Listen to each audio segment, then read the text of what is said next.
Blessed are those who hunger and thirst for righteousness, for they will be filled. Matthew 5 and 6. We all like to receive blessings, and we sometimes refer to someone as a person who is very blessed. This means we consider them to be very fortunate in areas such as health, financial, family, or other personal relationships. If you live in a country such as Canada, then your so-called level of blessings would place you in the top 2% of the world's population. In Matthew chapter 5, Jesus spoke what is often referred to as the Sermon on the Mount. He began with the Beatitudes, a listing of such of 9 groups of people who Jesus described as being blessed. Unlike the criteria that we normally associate with being blessed, Jesus did not say, blessed are those who are healthy, rich, have a good spouse, or good children, or good friends. Instead, Jesus said people who are blessed include the poor in spirit, the meek, merciful, pure in heart, even those persecuted for righteousness' sake. In verse 6, Jesus said, blessed are those who hunger and thirst for righteousness, for they will be filled.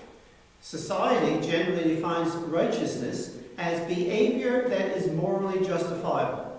We know that the world's view of what is morally justifiable does not have the same standard as God's view.